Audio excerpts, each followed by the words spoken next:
How's it going, guys? Welcome back to the channel. Today, we're going to be breaking down my kayak tournament on Robert S. Kerr Reservoir.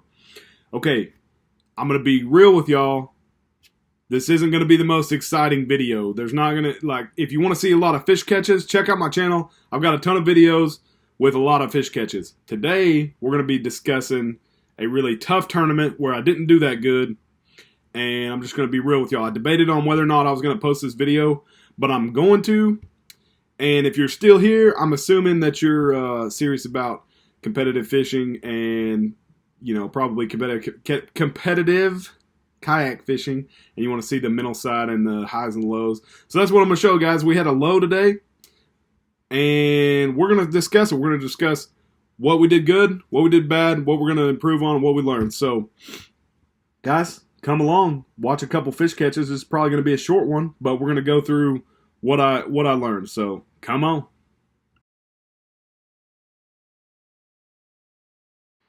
All right, guys. So as you can see, I'm way back in the back of a creek. So where I'm at, I'm a couple miles off of the main lake, and I worked way up into a creek where I thought no other boats would be.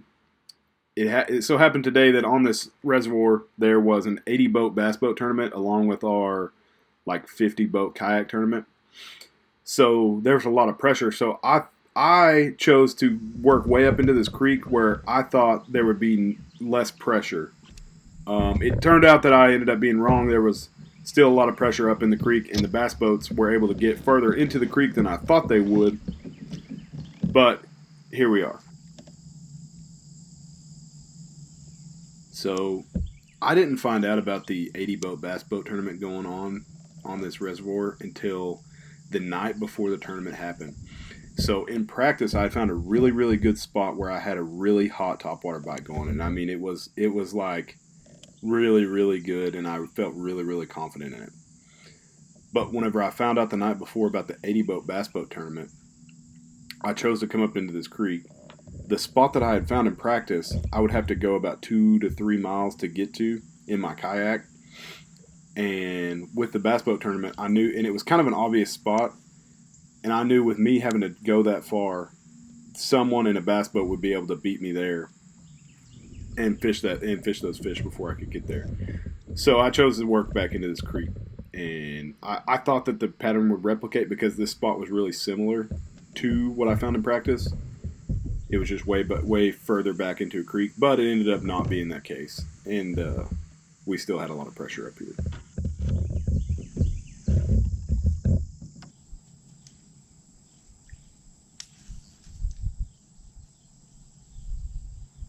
So you guys are fixing to watch me get a bite right there. And I pitched that swim jig up underneath that overhanging. There was an overhanging limb off to my right. I pitched the swim jig up underneath there, and I watched a tiny little 10-inch fish come eat it right as I was getting it back to the boat. And since the fish was so small, and I kept getting these little bites, you'll see again here that I keep getting bites underneath this limb, but I didn't size down because I thought that it would be a waste of time to mess with these 10-inch fish. Little did I know that it would hurt me in the long run. So right here in this clip, you can see the first bass boat that I came up to. And I was a long ways from where I thought the bass boats wouldn't be able to get to. I thought I would have all this to myself, which I didn't. And by this point, I thought that I should have had a lot more fish, and I hadn't even had a single fish yet. So I'm at this point in the tournament, I'm starting to get the sense that my plan's falling apart. At this point, if you look over my shoulder, you'll see the second boat that I ran into coming up the creek. But luckily, I was able to hook into a little bass here on that point and got him in the boat. This fish was a 14.5-inch spotted bass. And I caught this fish on a Guggen half-ounce swim bait with a 3.5-inch Kitech trailer, I believe. So right here I'm fishing a 4-inch Yamamoto Senko, black with blue flake, and then I had it wacky rigged.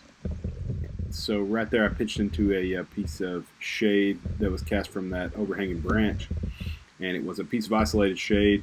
Pitched up in there and immediately got bit. this fish was 16 inches long. So at this point that I caught this fish, like I say, I was about 100 yards from where I caught the last fish. And at this point, I have 4 bass boats within 100 yards of me. And this is not a big creek that I'm in.